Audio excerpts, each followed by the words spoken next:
오늘 함께 보실 하나님 말씀은 시편 51편 1절로 17절입니다. 시편 51편입니다. 오 하나님이여, 주의 인자하심에 따라 내게 긍휼을 베푸시며 주의 친절한 긍휼에 넘치심에 따라 내 범법들을 지워주소서. 내 불법에서 나를 완전히 씻기시며 내 죄에서 나를 정결하게 하소서. 이는 내가 내 범법들을 시인함으로 내 죄가 항상 내 앞에 있기 때문이니이다. 내가 오직 주께만 죄를 지었고 주의 눈앞에서 이 악을 행하였나이다. 이로써 주께서 말씀하실 때에 주께서 의롭게 되시고 주께서 판결하실 때에 깨끗하시리이다. 보소서, 내가 불법 중에 형성되었고 내 어머니가 죄 중에 나를 수태하였나이다. 보소서, 주께서는 중심부에 진실함을 원하시나이다. 또 감춰진 부분에서 주께서 나로 하여금 지혜를 알게 하시리이다. 우슬초로 나를 정결하게 하소서. 그러면 내가 깨끗하게 되리이다. 나를 씻기소서. 그러면 내가 눈보다 더 희게 되리이다.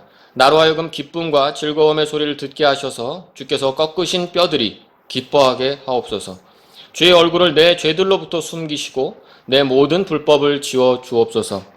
오 하나님이여, 내 안에 깨끗한 마음을 창조하시고 내 속에 올바른 영을 새롭게 하옵소서. 나를 주의 앞에서 쫓아내지 마시고 주의 거룩한 영을 내게서 거두지 마옵소서. 주의 구원의 기쁨을 내게 회복시켜 주시고 주의 자유로운 영으로 나를 떠받쳐 주옵소서. 그리하시면 내가 범법자들에게 주의 길들을 가르치리니 죄인들이 주께로 회심하리이다. 오 하나님이여, 나의 구원의 하나님이여, 피 흘린 죄에서 나를 건져 주옵소서. 그리하면 내 혀가 주의 의를 큰 소리로 노래하리이다. 오 주여, 주께서 내 입술을 열어 주옵소서. 그리하면 내 입이 주의 찬양을 전하리이다. 16절 17절 같이 읽겠습니다. 이는 주께서 희생물을 원하지 않으시기 때문이니 그렇지 아니하면 내가 그것을 드렸으리이다. 주께서는 번제 업무를 기뻐하지 아니하시나이다. 하나님의 원하시는 희생물들은 상한 영이라. 오 하나님이여, 상하고 통회하는 마음을 주께서 멸시하지 아니하시리이다. 아멘. 저는 오늘 자백이라는 제목으로 하나님 말씀을 전하도록 하겠습니다. 오늘은 좀 무거운 주제일 수 있는데 죄에 대해서 말씀을 드릴까 합니다. 성경은 이 죄의 본질을 하나님을 대적하는 것이라고 말씀합니다. 모든 죄는 하나님을 대적하는 것이죠. 사람이 하나님을 대적하기 때문에 여러 가지 죄들의 모습이 나오게 됩니다. 이런 죄들을 통해서 그 사람들은 결국 지옥의 형벌에 처하게 된다는 것을 성경은 경고하고 있습니다. 그러나 온 인류의 죄들을 대신해서 지신 예수 그리스도께서 십자가에 달리신 그것을 통해서 나타난 하나님의 은혜로 모든 사람들이 구원을 받을 수 있는 길이 열리게 되었습니다. 예수님께서 십자가에 흘리신 피로 죄들을 용서받을 수 있게 되었습니다. 누구든지 이 사실을 믿고 예수님을 나의 구원자와 주님으로 받아들이고 믿는 사람들을 성경은 구원받았다라고 말씀합니다. 구원받은 그리스도인은 죄들의 용서를 받고 지옥의 형벌을 면하게 된 아주 행복한 사람들이죠. 여러분 어떠십니까? 여러분은 예수님을 통해 죄들을 용서받고 지옥의 형벌을 면한 사실이 있습니까? 그렇다면 여러분 스스로를 나는 행복한 사람이다 라고 말씀하실 수 있겠습니까? 그럼에도 불구하고 그리스도인 안에는 여전히 죄가 존재하죠. 그리고 때때로 어쩌면 자주 우리는 죄에 넘어지게 됩니다. 이것은 매우 안타까운 현실이죠. 예수 그리스도께서 다시 오실 때 우리는 죄와 전혀 상관이 없는 거룩하고 영광스러운 몸으로 부활하게 될 것입니다. 믿으십니까? 하지만 주님이 오실 때까지 이 땅을 살아가는 동안 우리는 여전히 거룩한 삶을 추구하며 죄와 싸워야 합니다. 이것은 결코 쉬운 싸움은 아니죠. 그리고 때때로 우리가 범죄하여 넘어지는 그런 모습들을 우리 스스로 많이 발견하게 됩니다. 성경은 그리스도인인 우리가 이렇게 죄들에 넘어졌을 때 뭐라고 말씀합니까? 자백하라고 우리에게 말씀해 줍니다. 잘 알고 계시다시피 요한일서 1장 9절을 통해서 만일 우리가 우리의 죄들을 자백하면 그분께서는 신실하시고 의로우사 우리의 죄들을 용서하시며 또한 모든 불의에서 우리를 정결하게 하시느니라 라고 말씀합니다. 뭐라고 말씀하셨죠? 자백하라고 했죠. 자백이라는 단어를 생각해 볼 때 그 말 자체는 인정하고 시인하는 걸 얘기합니다. 내가 그렇게 했습니다. 라고 인정하는 것이죠. 요한서신에서는 그리스도인 안에도 죄가 있음을 분명하게 말씀해 주시고 또 그것을 우리가 죄를 범할 수 있다는 것에 대해서 알려줍니다. 하지만 그리스도인의 죄들은, 우리의 죄들은 예수님의 보혈로 이미 용서를 받은 죄들이죠. 그렇기 때문에 다시 이 죄들의 용서를 위한 회개가 우리에겐 필요하진 않습니다. 그러나 구원받은 성도들은 죄를 범했을 때, 우리 안에서, 저와 여러분 안에서 드러난 죄가 있을 때 어떻습니까?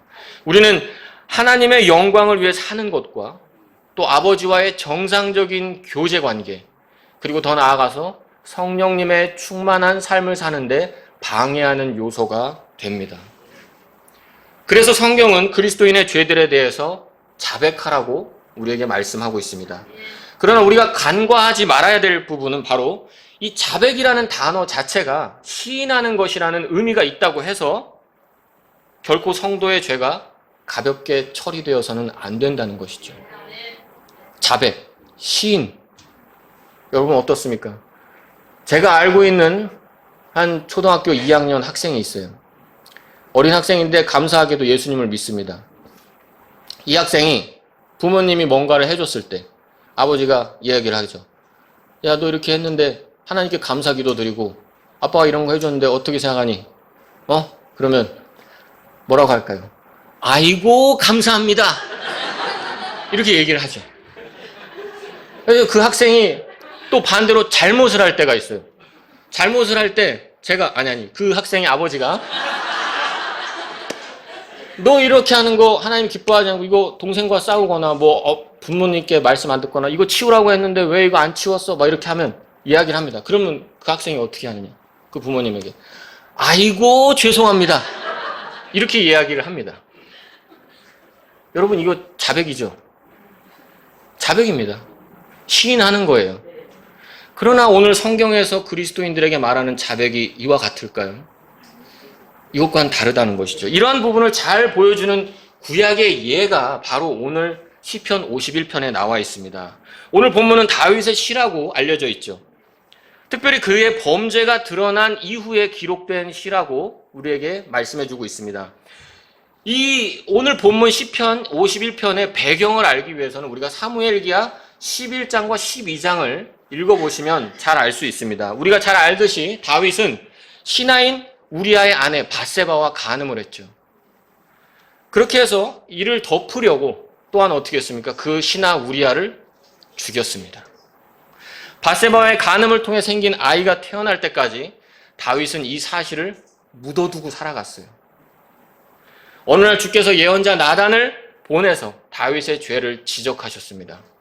하나님의 메시지를 들은 다윗은 사무엘기하 12장 13절을 통해 이렇게 고백합니다. 이에 다윗이 나단에게 이르되 내가 주께 죄를 지었노라 하더라. 그 뒤에 뭐라고 합니까? 나단이 다윗에게 이르되 주께서 또한 왕의 죄를 치우셨으므로 왕이 죽지 아니하리이다. 다윗이 지금 뭐라고 했습니까? 내가 주께 죄를 지었노라. 그 뒤에 내가 앞으로는 안 그러겠습니다. 내가 회개합니다. 나를 도와주십시오. 이런 말이 있었습니까? 사무엘기하 12장 13절에는 단지 내가 주께 죄를 지었노라라고 자백하는 모습이 기록되어 있습니다. 다윗은 성도의 자백의 모습을 보여주고 있습니다. 우리는 다윗의 자백을 문자로 대하기 때문에 그냥 단순히 어떤 뉘앙스인지를 이해하지 못하고 자백을 했다, 인정을 했다라고 받아들일 수도 있다는 것이죠. 하지만 문자 그대로는 단순히 인정하는 것으로 보일지 몰라도 성도의 자백은 그렇게 단순한 것이 아닙니다. 오늘 시편 51편이 바로 그 내용을 보여주고 있는 거죠. 다윗은 나단 예언자가 찾아갔을 때 내가 주께 죄를 지었노라라고 자백했을지 몰라도 그의 안에는, 성도 안에는 이러한 내적인 그런 여러 가지 감정들 그리고 통회하는 마음들이 녹아져 있었다는 겁니다. 비록 이 죄들로 인해서 지옥에 가거나 하나님께 영원히 버림받는 일은 없을 것이지만 성도의 자백은 단순한 그런 입술의 고백이 아닌 심각한 내적인 표현이 담겨 있습니다. 오늘 우리는 이 본문을 통해서 성도의 자백에 담긴 요소에 대해서 살펴보고자 합니다. 이것은 구원받은 성도들뿐만 아니라 그리스도인뿐만 아니라 구원받기를 원하시는 분에게도 똑같이 해당됩니다. 죄들을 인정하고 주님 앞에 나아가고자 하는 사람들은 반드시 다음에 세 가지 것들을 기억할 수 있기를 바랍니다. 그러면 본문을 통해서 알 수 있는 다윗의 자백에 담긴 첫 번째 요소는 무엇이냐? 다윗은 하나님의 긍휼에 호소하는 자백을 했습니다. 1절과 2절 말씀을 다 같이 읽어보겠습니다. 1절과 2절 시작.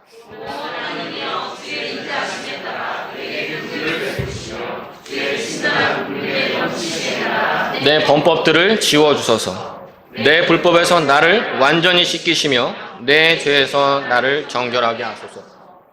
여기 1절에서 오 하나님이여 주님을 부르짖으면서 뭐라고 합니까? 내게 긍휼을 베풀어 달라고 호소하고 있습니다. 다윗은 지금 주님의 긍휼에 호소하면서 자백을 했다는 것이죠. 긍휼이라는 것은 불쌍히 여기는 마음입니다. 안타까운 처지를 보고 불쌍히 여기는 동정심, 이게 긍휼이죠. 인자하심이라고 또 말씀합니다. 인자는 무엇입니까? 그의 도움 없이는 살아갈 길이 막막한 사람에게 그 책임을 지고 있는 사람이 베푸는 것을 의미합니다. 시편 기자는 지금 하나님께서 나를 불쌍히 여겨주시지 않으면 나는 살 길이 전혀 없습니다라고 고백하는 것입니다. 주님의 긍휼 없이는 살 길이 없으며 자신의 범죄들을 해결할 방법이 도무지 없다고 고백하고 있는 것입니다. 1절과 2절을 통해서 지워주다, 씻기다, 그리고 정결하게 하다라는 세 가지 단어를 말씀하면서 주님께 호소하고 있습니다. 각각의 단어가 가지고 있는 의미는 다르지만 어쨌든 이 단어들을 통해서 자신의 죄들에 대해서 완전하게 해결하실 수 있는 하나님께 내게 긍휼을 베풀어 달라고 호소하고 있는 것이죠. 왜 하나님이 아니고서는 해결할 수 없습니까? 3절에서 5절을 보면 늘 죄에 넘어질 수밖에 없는 자신의 모습을 설명하고 있죠. 우리가 하나님께 용서를 구해야 하는 이유는 바로 모든 죄가 하나님께 짓는 죄이기 때문입니다. 모든 죄는 하나님을 대적하는 것입니다. 다윗의 경우에 우리아와 또 밧세바에게도 몹쓸 짓을 한 것이 맞지만, 그것도 맞지만 이 모든 죄들은 바로 하나님을 대적한 죄였습니다. 우리의 삶에서도 우리는 서로 간에 다툼이 있을 수 있죠. 잘못을 할 수 있죠. 정말 철없는 모습으로 제자들도 다퉜던 것처럼 우리도 가족과 또 지체들 간에 이런 다툼이 있을 수도 있습니다. 우리가 서로에게 잘못을 할 때도 있죠. 그렇지만 그러한 모든 죄들은 하나님께 죄를 짓는 것입니다. 자녀들이 부모에게 불순종하는 것은 부모에게 불순종하는 것이지만 근본적으로 하나님께 죄를 짓는 것입니다. 저도 자녀를 양육하고 있지만 여러분의 자녀들에게 이러한 것들을 확인시켜 주시기 바랍니다. 이런 것들을 가르쳐 줄 수 있기를 바랍니다. 자녀들이 저에게 불순종할 때 어떻게 아버지를 무시하느냐, 왜 나에게 그렇게 하느냐라고 만약에 그렇게 가르친다면 어느 순간 설득력을 잃을 때가 올 거예요. 왜요? 저 역시 죄인이고 저도 실수할 때가 많고 저는 완벽하지 않습니다. 그렇기 때문에 자녀들이 항상 하나님을 두려워하고 네가 아버지 어머니에게 불순종하는 것은 하나님을 대적하는 것이라는 것을 꼭 가르쳐 줄 수 있기를 바랍니다. 근본적으로 모든 죄들은 하나님을 대적하는 것임을 반드시 기억할 수 있기를 바랍니다. 이러한 죄들에서 건져질 수 있는 유일한 길은 바로 하나님께 있습니다. 하나님께서 우리의 약함을 아시고 우리를 불쌍히 여기시지 않는다면 그 누구도 건져질 방법이 없습니다. 하나님께서 인자하시고 긍휼이 풍성하시기 때문에 당신께서 행하지 않으시면 그 누구도 구원받을 수 없다는 것을 잘 아시고 직접 구원의 길을 활짝 열어주셨죠. 그 길이 무엇입니까? 바로 예수 그리스도시죠. 예수 그리스도를 통해 하나님께서는 모든 사람들을 용서하실 수가 있습니다. 그 어떤 사람도 자신의 선행이나 고행을 통해서 자기의 죄들을 해결할 수 없습니다. 하나님의 긍휼하심이 없다면 죄들을 해결할 수 있는 사람은 단 한 사람도 없습니다. 구원받은 성도 역시 마찬가지입니다. 우리가 믿은 이후로 어떤 섬김을 드렸든, 우리가 얼마나 열심을 냈든, 우리가 빠지지 않고 경배에 참석을 했던, 헌금을 얼마나 많이 드렸던, 우리가 어떤 많은 봉사활동을 했던, 그것이 우리의 잘못들을 해결할 수는 없습니다. 구원받은 이후로 우리의 한 행동은 우리의 죄들을 해결할 수 없습니다. 죄들을 해결하는 시작점은 내 행위가 아니라 바로 주님께서 불쌍히 여기시는 그 긍휼, 그 긍휼하심의 시작점이 있습니다. 우리는 주님의 무한한 긍휼에 호소해야 합니다. 성도는 비록 범죄로 인해 지옥에 가지는 않지만 죄들을 깨닫게 될 때 즉각적으로 자백하며 그 자백은 바로 주님의 긍휼하심에 호소하는 것이 되어야 합니다. 성전의 세리처럼 나를 불쌍히 여겨주십시오. 주님, 나를 불쌍히 여겨주십시오. 나를 긍휼하게 여겨주십시오. 이 마음으로 주님께 자백을 해야 하는 것입니다. 오늘 호소하고 내일 또다시 똑같은 죄를 짓더라도 어떻게 해야 됩니까? 또다시 주님의 긍휼에 호소해야죠. 왜 그렇습니까? 우리 주님의 긍휼은 아침마다 새롭기 때문입니다. 잘 아시는 말씀입니다. 예레미야가 3장 22절로 23절에 우리가 소멸되지 않으면 주의 긍휼에서 나온 것이니 이는 그분의 불쌍히 여기심은 사라지지 않기 때문이라. 아멘. 그것들이 아침마다 새로우니 주의 신실하심이 크시니이다. 아침마다 새로운, 매일마다 새로운 주님의 긍휼을 여러분 믿으십니까? 그렇다면 우리는 우리의 잘못에 대해서 자백을 할 때 주님의 긍휼함에 호소하는 마음으로 나아가야 한다는 것입니다. 지금 다윗이 그걸 보여주고 있죠. 두 번째입니다. 성도의 자백은 하나님의 능력을 의지하는 것이어야 합니다. 하나님의 능력을 의지해야 합니다. 10절로 12절 말씀을 다 같이 읽겠습니다. 10절부터 12절 시작. 오 하나님이여, 내 안에 깨끗한 마음을 창조하시고 내 속에 올바른 영을 새롭게 하소서. 나를 주의 앞에서 쫓아내지 마시고 주의 거룩한 영을 내게서 거두지 마옵소서. 주의 구원의 기쁨을 내게 회복시켜 주시고 주의 자유로운 영으로 나를 떠받쳐 주옵소서. 아멘. 성도의 자백은 두 번째로 하나님의 능력을 의지하면서 자백해야 됩니다. 성도가 자백할 때는 주님의 능력을 의지해야죠. 하나님께서는 죄인을 구원하실 때 여러분 한번 생각해 보시기 바랍니다. 하나님께서는 죄인들을 불쌍히 여기셨고요. 또 그뿐만 아니라 그들을 구원할 능력을 갖고 계십니다. 여러분, 이 두 가지가 매우 중요합니다. 만약 하나님께서 우리를 불쌍하게 여기셨지만 구원할 능력이 없었다. 그러면 저와 여러분은 구원받지 못했습니다.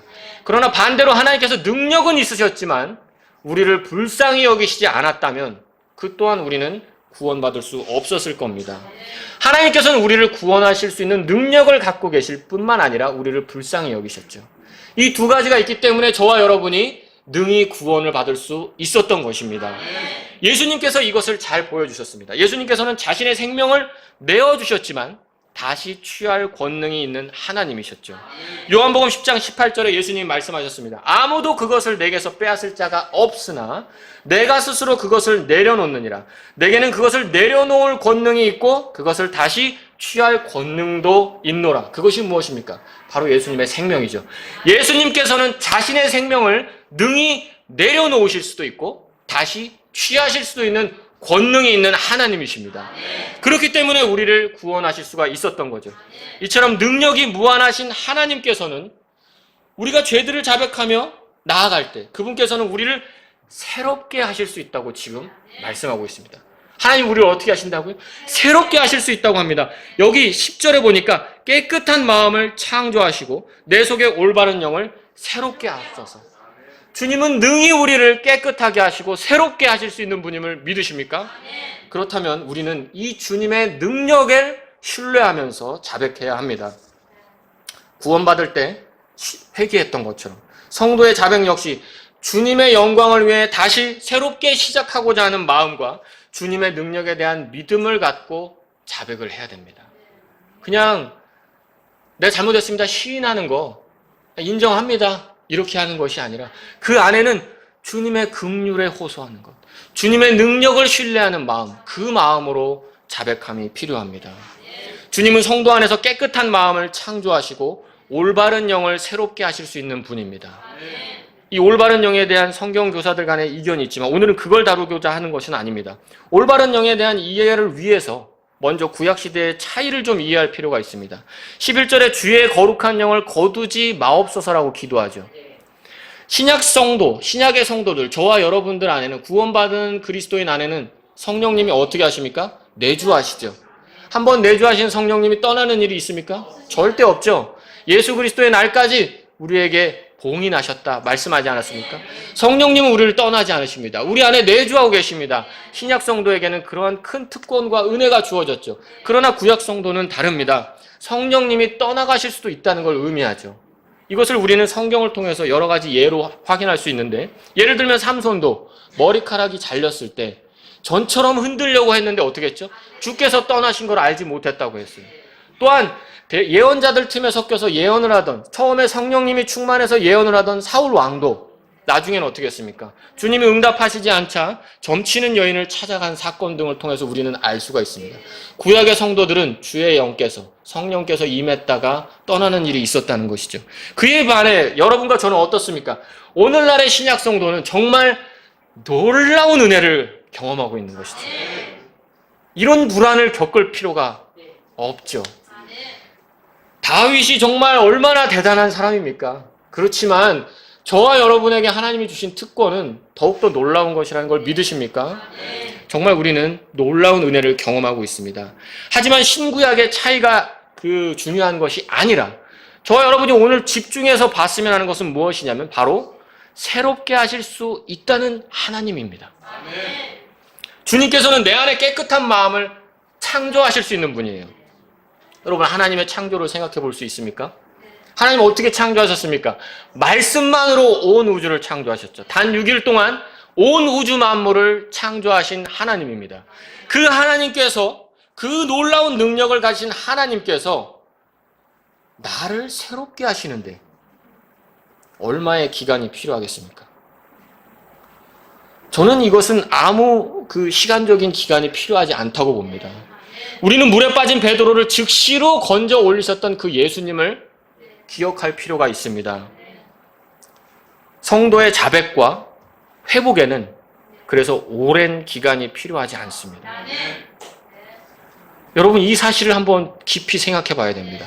성도가 어떤 범죄를 했던지 간에, 얼마나 크게 넘어졌든지 간에, 내가 주님 앞에 주님의 긍휼과 둥휼에 호소하고 주님의 능력을 신뢰하면서 자백했을 때, 그 자백을 한순간부터 회복이 되는 데까지 오랜 기간이 필요하지 않다는 겁니다. 한순간에 일어날 수 있습니다. 우리는 때때로 나의 잘못이 커 보여서 나 스스로 자숙의 기간을 정하거나 나 스스로 나를 자학하는 경우가 있어요. 그러면 안 됩니다. 내가 이렇게 큰 죄를 지었는데 나는 이제 나를 좀 자책하는 마음으로 경배를 몇 주 빠져야겠다. 내가 이렇게 큰 죄를 지었기 때문에 나는 성도들의 눈을 볼 낯이 없다. 나는 이렇게 큰 죄를 지었기 때문에 내가 하던 그 섬김을 더 이상 이어갈 수가 없다. 여러분, 이거 다 쓸데없는 생각이라는 거죠. 주님의 능력을 신뢰하지 않는 불신의 마음이에요. 성도의 자백과 회복에는 오랜 기간이 필요 없습니다. 아니요, 아무 기간도 필요가 없어요. 왜요? 그 회복의 열쇠는 바로 하나님의 능력에 있기 때문이죠. 그렇기 때문에 성도는 자백한 순간 내가 주님으로부터 회복을 경험할 수 있다는 믿음을 갖고 자백을 해야 되는 것입니다. 마지막으로 세 번째입니다. 이것이 가장 중요할 수도 있는데요. 세 번째는 성도의 자백은 상하고 통회하는 마음으로 자백해야 한다는 것입니다. 17절을 한번 같이 읽어보겠습니다. 17절 시작. 하나님의 원하시는 희생물들은 상한 영이라. 오 하나님이여, 상하고 통회하는 마음을 주께서 멸시하지 아니하시리이다. 아멘. 그리스도인의 자백에는 상하고 통회하는 마음이 있어야 한다고 지금 알려주고 있습니다. 이것은 죄에 대한 인식의 문제라고 볼 수 있죠. 구원받지 않은 사람의 죄들은 너무나 당연한 일입니다. 자연의 섭리와도 같아요. 물이 위에서 아래로 흐르는 것처럼 구원받지 못한 사람들, 불신자가 죄를 짓는 일은 지극히 당연한 일이에요. 그렇죠? 이상할 것이 없습니다. 왜냐하면 죄인으로 태어나서 죄의 종으로 살면서 죄를 거부할 능력이 그들에게는 없기 때문이죠. 하지만 우리는 어떻습니까? 그리스도인은 죄로부터 해방되었다고 말씀합니다. 죄를 거부할 능력을 주셨다고 우리에게 말씀하셨죠. 그런데도 성도 안에서 죄들이 발견되었을 때 이것이 정말 끔찍하고 비참한 일이라는 거죠. 예를 들어 우리의 믿지 않는 가족이 있다고 했을 때 그 믿지 않는 가족과 똑같이 싸우면서 죄를 지었을 때 더 끔찍한 거는 우리라는 겁니다. 우리를 구원하신 하나님의 능력과 은혜가 아무리 크다고 해도 그 은혜가 넘치게 하려고 죄 안에 계속 거하겠느냐? 그럴 수 없다고 했죠. 로마서 6장은 말씀하고 있습니다. 나단이 찾아와서 죄를 지적할 때 다윗은 내가 주께 죄를 지었다고 자백했죠. 우리는 그 문자 그대로 죄를 지었습니다라는 자백으로 대하게 됩니다. 하지만 그의 자백을 들으신 주님의 반응과 또한 오늘 본문의 말씀을 통해서 우리는 다윗이 단순한 입술의 그 고백이 아닌 상하고 통회하는 마음의 돌이킴이 있었음을 알 수 있습니다. 성도 다윗은 자신의 범죄로 인해 뼈가 꺾이는 그런 고통을 느꼈으며 자신의 죄가 죽어 마땅한 죄임을 인식했습니다. 또한 자기 구원의 기쁨을 잃어버릴 정도로 큰 고통임을 지금 느꼈다고 고백하고 있습니다. 긍휼이 풍성하시고 능력이 무한하신 하나님께서는 너무나 부드럽고 인자하셔서 상하고 통회하는 영을 원하시고 멸시하지 않으시기 때문이죠. 성경은 죄의 싹슨 사망이라고 우리에게 알려줍니다. 여러분, 사망이라는 단어가 가지고 있는 원래 의미가 뭡니까? 분리예요. 우리의 육체적인 사망은 뭐죠? 이 껍데기인 몸과 우리의 혼이 분리가 되는 것이죠. 죄를 지은 사람들은 어떻습니까? 그 죄로 인해 하나님과 분리됐죠. 그리고 끝끝내 회개하지 않고 예수 그리스도를 통해 죄들의 용서를 받지 못했을 경우에 영원히 하나님과 분리된 채 살아갈 수밖에 없습니다. 그래서 영원한 사망이죠. 사망은 이처럼 분리를 말합니다. 누구든지 죄를 지으면 생명이신 주님과 분리된 채 살아갈 수밖에 없습니다. 예수님을 통해 죄들의 용서를 받지 못한 사람이 그러죠. 그러나 그리스도인 역시 우리가 범죄를 했어요. 죄들을 지었을 때 마치 하나님과 분리된 것처럼, 마치 우리가 사망의 길을 걷는 것과 같은 그러한 삶을 살 수도 있습니다. 매우 안타깝지만 이러한 일들이 우리에게 일어날 수 있습니다. 왜 성도의 삶에서 이러한 모습이 나타나야 합니까? 왜 은혜로 구원받은 성도가 하나님의 은혜를 헛되게 하는 범죄에 빠질 때, 물론 하나님의 은혜는 결코 헛되지 않습니다. 하지만 마치 구원받지 못한 사람처럼 생명을 누리지 못하면서 살아가는 일들이 왜 우리 안에 일어나야 하는 것입니까? 그리스도인은 자신의 죄들을 자백할 때 자기 자신의 죄들에 대해서 안타까워하는 그런 모습에 대해서, 내가 그 죄를 지어서 너무 안타깝고 비통하고 주님이 멀리 있는 것에 대해서 애통하는 마음을 갖고 주님 앞에 자백해야 됩니다. 단지 운동선수가 반칙을 하고 나서 내가 실수했어요, 이런 것이 아니라 주님께서 나에게 주신 승리가 있는데 내가 또 이렇게 패배감을 느껴야 됩니까? 주님께서 나에게 생명을 주셨는데 내가 왜 이렇게 음침한 곳을 걷는 것 같은 삶을 살아야 합니까? 주님께서 나의 기쁨이 되어주셨는데 왜 내가 기쁨이 사라진 채 이렇게 허망한 삶을 사는 것처럼 걸어가야 합니까? 라는 애통한 마음이 있어야 하는 것입니다. 주님 없는 삶은 너무나 빈곤하다는 마음으로 애통함을 갖고 자백을 해야 합니다. 예수님께서 마태복음 5장 3절 4절을 통해 말씀하셨습니다. 영이 가난한 자들은 복이 있나니. 여러분 영이 가난하십니까? 사도 바울은 뭐라고 했습니까? 예수님을 더 얻고자 했죠. 여러분, 성령님으로 더 가득 차기를 원하십니까? 충만하기를 원하십니까? 성령님이 얼마나 하십니까? 아무도 측량할 수 없죠. 여러분, 저와 여러분은 주님, 저는 더 주님이 필요합니다. 저는 매우 가난합니다. 제 영은 너무나 가난해서 주님이 더욱더 채워져야 됩니다. 늘 주님 앞에 이렇게 가난한 마음으로 나갈 수 있기를 바랍니다. 그런 사람을 뭐라고 했습니까? 복이 있다라고 했어요. 이는 하늘의 왕국이 그들의 것이기 때문이라. 애통하는 자들은 복이 있나니 이는 그들이 위로를 받을 것이기 때문이라. 예수님 말씀하셨죠. 죄들에 대한 우리의 인식은 어떻습니까? 반복적으로 넘어지는 죄들에 얼마나 비통합니까? 주님께서 주신 능력이 있는데도 패배감을 느낄 때 얼마나 억울합니까? 내 삶에 주님이 멀리 계신 것처럼 느껴질 때, 물론 주님은 항상 우리와 함께 계시지만 내 죄들로 인해 주님이 마치 멀리 있는 것처럼 착각이 들고 그렇게 느껴질 때 얼마나 애통해하고 있습니까? 성도의 자백은 우리가 구원받을 때보다 더 큰 아픔이 있어야 합니다. 여러분 기억하십니까? 사도 바울이 자신이 죽기 전에 마지막으로 쓴 서신 디모데전서에서 뭐라고 했습니까? 죄인들 중에 우두머리다라고 자기를 고백했습니다. 왜 사도 바울이 그렇게 주님을 경험하고 주님과 함께 했던 사도 바울이 마지막에 죽기 전에 쓴 서신에서 왜 자신을 죄인들 중에 우두머리라고 표현했는지 우리는 깊이 생각해 볼 필요가 있습니다. 성도 여러분, 그리스도인 여러분, 우리는 넘어질 수 있습니다. 그러지 않기를 원하지만 그럴 수 있다는 것을 요한서신서에서는 말합니다. 그런 때 우리는 어떻게 합니까? 자백을 해야 되죠. 성도의 자백은 주님의 긍휼에 호소해야 합니다. 성도의 자백은 주님의 능력을 신뢰하면서 자백해야 합니다. 성도의 자백은 상하고 통회하는 마음으로 주님께 나아가야 됩니다. 오늘 이 말씀을 통해서 우리에게 주시는 교훈 3가지를 우리에게 적용해 보려고 합니다. 첫 번째 적용입니다. 오늘 말씀을 들으신 성도 여러분, 죄의 지적을 기쁘게 여길 수 있길 바랍니다. 다윗을 생각해 봅니다. 그가 범죄한 이후에 아이가 태어날 때까지 시기적으로 약 기간이 얼마나 될까요? 10개월 정도겠죠. 거의 1년이에요. 그가 예전처럼 시편을 노래할 수 있었을까요?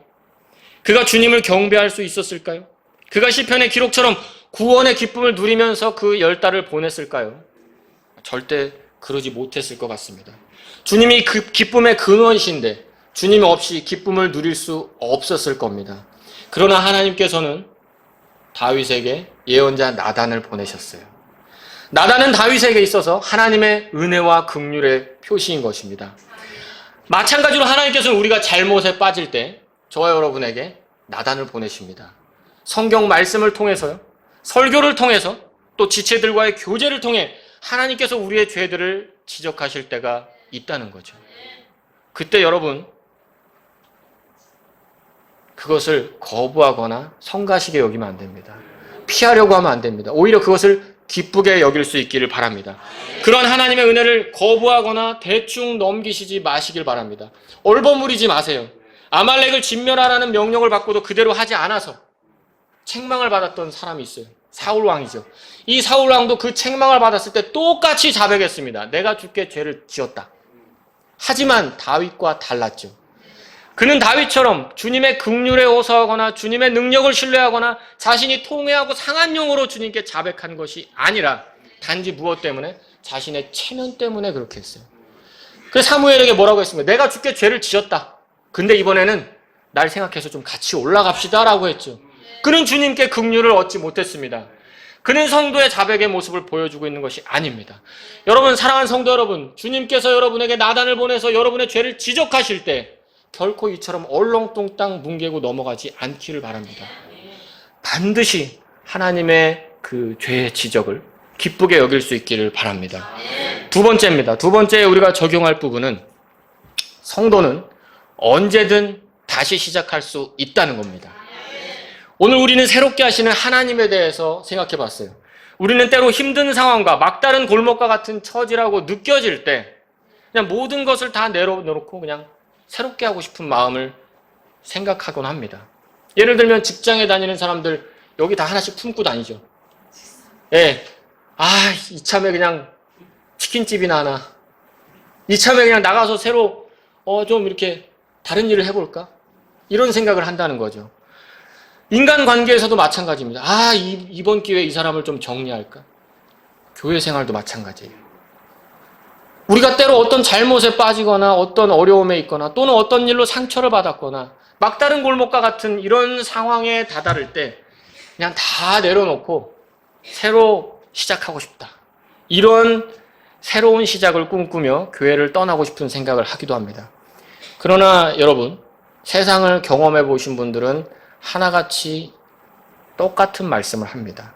거기에 가도 똑같을 거다. 이거 다 아시죠? 내 환경과 내 주변의 사람들이 바뀐다고 해서 새롭게 되지 않습니다. 여러분 반드시 기억하십시오. 그런 환경이 우리를 새롭게 할 수 없어요. 오직 우리를 새롭게 하시는 분은 하나님이십니다. 저와 여러분을 새롭게 만들어줄 수 있는 건 하나님이세요. 왜 다른 데 가서, 왜 다른 방법으로, 왜 다른 환경을 통해서, 왜 사람의 방법을 통해서 뭔가 인위적으로 새로운 걸 꿈꿔야 합니까? 그건 똑같은 제자리 걸음을 하게 만들 뿐입니다. 여러분, 우리가 그렇게 힘든 일이 있을 때 그 일의 원인이 무엇인지를 생각해 보십시오. 만약에 그것이 우리의 죄들이라면, 죄들 때문이라면 오늘 말씀처럼 하나님께 자백하십시오. 그러면 그 즉시로 회복을 경험할 수 있습니다. 또는 누군가가 나에게 상처를 준 것일 수 있습니다. 그러면 어떻게 해야 될까요? 주님이 우리에게 하셨던 것처럼, 오늘 오전 말씀을 들었던 것처럼 우리도 그들에게 긍휼과 은혜를 베풀 필요가 있죠. 어떤 이유에서든지 여러분 똑같습니다. 우리가 새롭게 되기를 원하신다면 새롭게 하실 수 있는 하나님을 신뢰해야 합니다. 다른 방법은 없습니다. 세 번째입니다. 우리에게 주시는 세 번째 교훈은 사람들 사이에서 드러난 잘못은 사과할 수 있기를 바랍니다.